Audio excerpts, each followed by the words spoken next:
बिस्मिल्लाहिर्रहमानिर्रहीम। अस्सलाम वालेकुम। शहबाज़ IT एकेडमी की तरफ से मोहम्मद शहबाज़ आपकी खिदमत में हाजिर है। आज हम पढ़ेंगे माइक्रोसॉफ्ट एक्सेल 2016 की क्लास 13 को। तो इस क्लास के अंदर हम यहाँ पे जो पढ़ रहे थे सेल्स के अंदर फॉर्मेट के ऑप्शंस के अंदर हम लास्ट ऑप्शंस को देखेंगे कि प्रोटेक्ट शीट क्या है, लॉग सेल्स क्या है और फॉर्मेट सेल्स क्या है। देखिए ये ऑप्शन बहुत ज़्यादा कमाल के हैं और बहुत ही मददगार होते हैं ये ऑप्शंस, और बहुत से लोगों को इसकी ज़रूरत होती है लेकिन पता नहीं होता कि हम इनको कैसे यूज़ करें, और जिनको पता भी उनको इसका प्रॉपर यूज़ नहीं होता। तो आज हम इस वीडियो के अंदर सीखेंगे कि आप इन ऑप्शंस को कैसे यूज़ कर सकते हैं अपने डाटा के लिए, अपने एक्सेल्स के कामों में। तो देखें, पहले मैं आपको एक एग्जांपल दिखाता हूँ। मेरे पास एक डेटाबेस है। इस डेटाबेस में ऐसा है कि यहाँ पे यूज़र ने एंट्री करनी है कुछ चीज़ों के अंदर, कुछ सेल्स के अंदर, और कुछ सेल्स ऐसे हैं जहाँ पे एंट्री नहीं करनी बल्कि वहाँ पे ऑटोमेटिकली वैल्यूज़ कैलकुलेट होंगी। तो मैंने क्या किया है कि मैंने इस पूरी डेटाबेस के अंदर जहाँ पे यूज़र ने एंट्री करनी है वहाँ पे मैंने उसको अलाउ किया है कि वो वहाँ पे एंट्री कर सके, और जिन सेल्स के अंदर उसको एंट्री नहीं करनी वहाँ पे मैंने उसको लॉक कर दिया कि वहाँ पे वो एंट्री ना करे। अगर वो गलती से कोशिश भी करे तो वहाँ पे एंट्री ना हो बल्कि मैसेज आ जाए कि भाई आप इसके अंदर एंट्री नहीं कर सकते।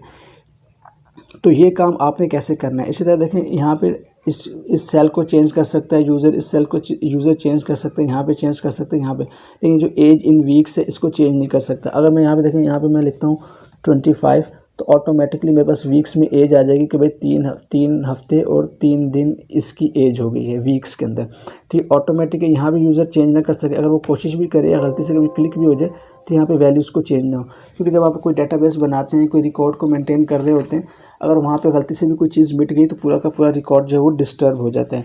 तो जब हम डेटाबेसेस बनाते हैं और हमने अगर इसको आगे यूज़र्स को देना होता है कि लोग इसके अंदर एंट्रीज़ करें, तो फिर हमारी कोशिश होती है कि ऐसा ना हो कोई गलत एंट्री कर दे या हमारा डाटा लॉस हो जाए किसी गलत एंट्री की वजह से। तो हमें क्या वहाँ पे प्रोटेक्शन लगानी पड़ती है। इसी तरह अगर मैं यहाँ पे आता हूँ तो देखिए यहाँ पे बहुत से सेल्स ऐसे हैं जो कि ऑटोमेटिक, जैसे अब ये वाला सेल्स का पोर्शन ये ऑटोमेटिकली वैल्यूज़ को कैलकुलेट कर रहा है। तो जहाँ जहाँ पे ये सेल्स ऑटोमेटिक वैल्यूज़ को कैलकुलेट करते हैं वहाँ पे मैंने इसकी रिस्ट्रिक्शन लगाई है कि वहाँ पे यूज़र एंट्री ना कर सके। और जहाँ पे मैंने इसको अलाउ किया, जैसे यहाँ पे देखिए 84 है, तो मैं अगर इसको 34 करता हूँ तो ये इसको एंट्री की इजाज़त देते हैं, यहाँ पे वो कर सकता है। लेकिन यहाँ पे देखिए यहाँ पे इसका इम्पैक्ट पड़ा है। अगर ये 2 पेटीज़ है और मैं इसको कर देता हूँ 3, तो आप इसको देखिएगा 720 चेंज हो जाएगा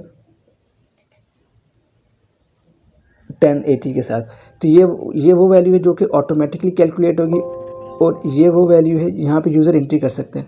तो जहाँ पे यूज़र ने एंट्री करनी है वहाँ मैंने इसको अलाउ किया है, और जहाँ पे यूज़र ने एंट्री नहीं करनी बल्कि वो ऑटोमेटिकली कैलकुलेट होती है वहाँ पे मैंने इसको लॉक किया है ताकि वो गलती से भी वहाँ पे एंट्री ना हो। तो ये आप कैसे करेंगे आज के इस वीडियो के अंदर हम ये देखेंगे। तो मैं इस डेटाबेस को क्लोज़ करता हूँ, जैसे आपको समझाने के लिए था, और मैं इसको क्लोज़ कर देता हूँ। अब देखिए अपनी प्रैक्टिस वर्कशीट के अंदर आ जाते हैं। अब इस प्रैक्टिस वर्कशीट को मैं आपको पहले समझा देता हूँ। अगर मैं चाहता हूँ कि यार मैंने ये वर्कशीट बनाई है और मैं किसी अपने क्लाइंट को भेजता हूँ या किसी और को भेजा उसको चेक करने के लिए, उसको दिखाने के लिए, तो हम इसके अंदर प्रोटेक्शन लगा सकते हैं। तो देखिए आपने करना क्या है, आपने होम के टैब के अंदर जाना है और यहाँ पे सेल्स के पोर्शन में आपने फॉर्मेट के ऊपर क्लिक करना है और यहाँ पे प्रोटेक्ट शीट के ऊपर आपने क्लिक करना है। जैसे आप प्रोटेक्ट शीट के ऊपर क्लिक करते हैं तो आपके पास एक डायलॉग बॉक्स खुलता है। ऐसे इस डायलॉग बॉक्स को देख लें, यहाँ पे आपको कह रहा है कि आपने प्रोटेक्ट करना है शीट को, तो आपने इसको चेक लगाना है। बाय डिफ़ॉल्ट ये लगा होता है। उसके बाद यहाँ पे आपने पासवर्ड देना है। अगर आप चाहें तो उसको पासवर्ड दे सकते हैं। फिलहाल मैं अभी बगैर पासवर्ड के करके दिखाता हूँ आपको। इसके अलावा यहाँ पे कुछ ऑप्शन उसने दिए हैं हमें। जब आप इस शीट को प्रोटेक्ट करेंगे तो इसके अंदर यूज़र क्या क्या कर सकता है और क्या क्या नहीं कर सकता। देखिए मैंने यहाँ पे इसको दिया हुआ है कि सिलेक्शन वो कर सकता है, मतलब अगर आपकी एक शीट होगी तो उसको यूज़र सेलेक्ट कर लेगा, सेल्स को सिलेक्ट कर सकता है। उसके बाद क्या है कि उसमें सबको सिलेक्ट कर सकता है, फिर यहाँ पे सिलेक्शन लॉक सेल को सिलेक्ट कर सकते हैं, सबको सिलेक्ट कर सकते हैं। इस तरह आप जो अलाउ करना चाहते हैं वो यहाँ पे आप टिक करेंगे तो वो ऑप्शन अलाउ होंगे। जैसे फर्स्ट कर मैं कहता हूँ कोई फॉर्मेट भी कर सके, तो मैं फॉर्मेट के ऊपर क्लिक कर दूंगा। अब क्या होगा, फॉर्मेटिंग भी वो कर सकेगा, मतलब फ़ॉन्ट चेंज करना, फ़ॉन्ट का साइज़ बड़ा करना, बोल्ड, इटैलिक, अंडरलाइन, ये सब चीज़ें भी कर सकेगा। फिलहाल मैं पासवर्ड नहीं लगा रहा, मैं इसको ओके कर दिया मैंने। अब देखिए मैं क्लिक करता हूँ कहीं पर भी तो मुझे यहाँ पे अलाउ की इजाज़त नहीं है कि मैं कोई भी चीज़ ऐड करूँ, ना यहाँ पे, ना अंदर, ना बाहर, कहीं पे भी वो एडिट की इजाज़त नहीं है। अब अगर मैंने इसको अलाउ किया कि वो फॉर्मेटिंग करे, तो फॉर्मेटिंग का क्या मैं चाहता हूँ इसके जो फ़ॉन्ट साइज़ है इन सब का, अभी देखिए 12 है तो मैं इसको 14 करना चाहता हूँ। तो देखिए ये बढ़ा के मैंने 16 कर दिया। तो मतलब क्या कि मैंने फॉर्मेटिंग की इजाज़त दी थी, इसलिए वो इसको फ़ॉन्ट साइज़ को इंक्रीज़ कर सकते हैं, कलर चेंज कर सकते हैं, bold, italic, underline, left, right, centre, ये सब की सब हम चीज़ें कर सकते हैं। इस तरह यहाँ से हम जहाँ पे जाते हैं तो यहाँ पे फॉर्मेटिंग की सारे ऑप्शंस हैं, हम इसके ऊपर अलाउ कर सकते हैं, फिल करना, ये सब की चीज़ें कर सकते हैं, बॉर्डर लगाना, हम ये सब कुछ कर सकते हैं क्योंकि हमने फॉर्मेटिंग को अलाउ किया है। लेकिन हमने डिलीट को अलाउ नहीं किया। तो मैं अगर इसको डिलीट करना चाहता हूँ तो देखिए वो डिलीट करने नहीं देगा। अगर मैं ओवरराइट करना चाहूँ तो ओवरराइट करने नहीं देगा। ये इसलिए हो रहा है कि हमने इसको प्रोटेक्ट किया है। अब मैं इसकी प्रोटेक्शन ख़त्म करता हूँ। मैं तो उसके लिए मुझे क्या करना होगा, मैं फॉर्मेट के ऊपर दोबारा से जाऊँगा, उसको बस अनप्रोटेक्ट कर दूँगा। अब क्योंकि मैंने इसको पासवर्ड नहीं दिया था तो इसलिए इसने मुझे पासवर्ड भी नहीं मांगा। लेकिन जब आप काम कर रहे होते हैं, जैसे मैं एक चीज़ क्रिएट कर रहा होता हूँ, तो जैसे जैसे मैं चीज़ें क्रिएट करता हूँ मैं वहाँ पे पासवर्ड लगाता हूँ, उसको प्रोटेक्ट करता हूँ। फिर जब उसको हमने काम करना होता है हम उसको अनप्रोटेक्ट कर लेते हैं पासवर्ड के बगैर, ताकि हम भूल ना जाएँ। लेकिन अगर आप लगाना चाहें तो लगा सकते हैं। आपने क्या करना है, फॉर्मेट के ऊपर जाना है, प्रोटेक्ट के ऊपर जाना है और यहाँ पर आपने पासवर्ड लगा देना है 1 2 3। फिलहाल मैं लगाता हूँ। तो मैं जैसे ही अब इसमें सामने मैं कहता हूँ मैंने फॉर्मेटिंग को भी अलाउ नहीं करना, इसको मैंने अनचेक कर दिया। और अगर आप चाहते हैं सेल को सिलेक्ट भी ना कर सके तो आप इसको भी अनचेक कर सकते हैं। मैंने अनचेक किया कि मतलब मैं कोई चीज़ भी अलाउ नहीं कर रहा। इसके अंदर और भी ऑप्शन है, आप इनको देख लीजिएगा। जो आप अलाउ करना चाहते हैं उसको टिक लगा देंगे, जिसको अलाउ नहीं करना वो ना करें। अब मैं इसको ओके करता हूँ तो मुझे कहेगा दोबारा पासवर्ड टाइप करें, तो मैं 1 2 3 दोबारा टाइप करके इसको ओके कर देता हूँ। अब देखें, अब यहाँ पर वो क्लिक भी नहीं कर रहा। देखिए मैं सिलेक्शन की भी इजाज़त नहीं दे रहा क्योंकि मैंने इसको इजाज़त नहीं दी। तो एडिट करना तो दूर की बात है, क्योंकि अब इस एडिटिंग की भी इजाज़त नहीं है। अब इसका जो नेक्स्ट सिनेरियो है वो ये है कि मैं चाहता हूँ भाई मुझे पूरा शीट को लॉक नहीं करना। मैं चाहता हूँ जहाँ पे यूज़र ने एंट्री करनी है, जैसे ये मार्क्स लिखने हैं, क्लासेस लिखनी है, स्टूडेंट्स के नेम लिखने हैं, तो इनको कम से कम अलाउ करें। या मैं कहता हूँ भाई स्टूडेंट के नेम भी ठीक हैं, क्लास भी ठीक है, लेकिन मार्क्स के तो हमें यहाँ पे एंट्री करनी है, मार्क्स तो यूज़र ने टाइप करने, तो मार्क्स लिखने की इजाज़त दूँ।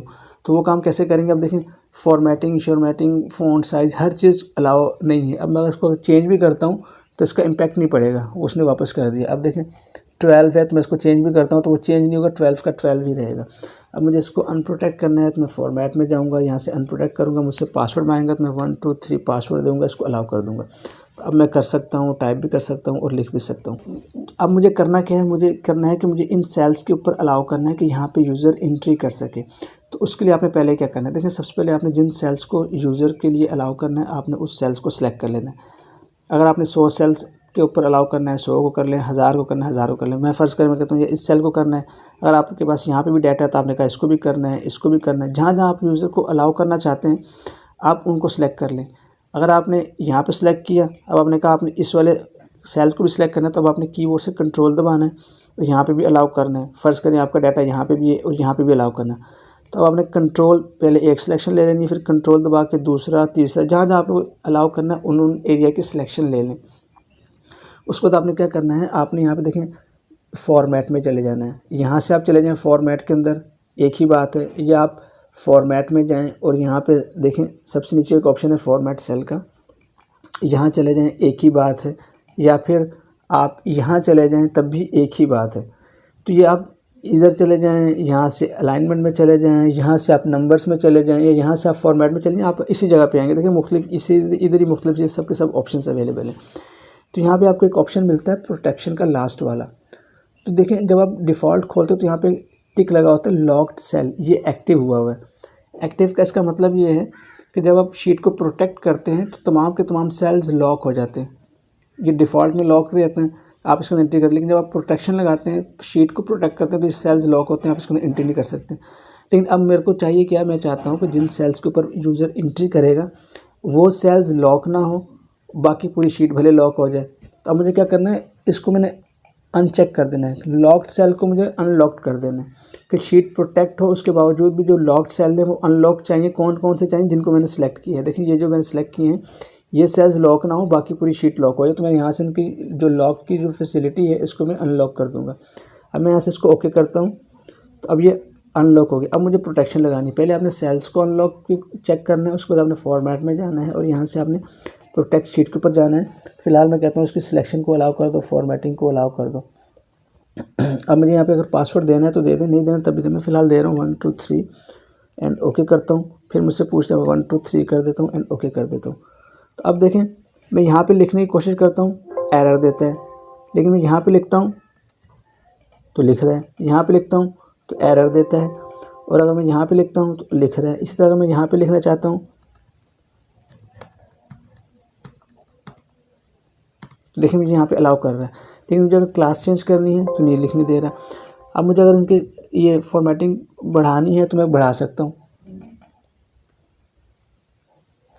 मतलब इसको मुझे इंक्रीज़ करना है तो मैं फ़ॉन्ट साइज़ इंक्रीज़ कर सकता हूँ। इसी तरह अगर मैं, क्योंकि मैंने फॉर्मेटिंग सबको अलाउ किया तो मैं सबको इंक्रीज़ कर सकता हूँ। तो मैं यहाँ पे ओके करता हूँ, देखें सारे इंक्रीज़ हो रहे हैं।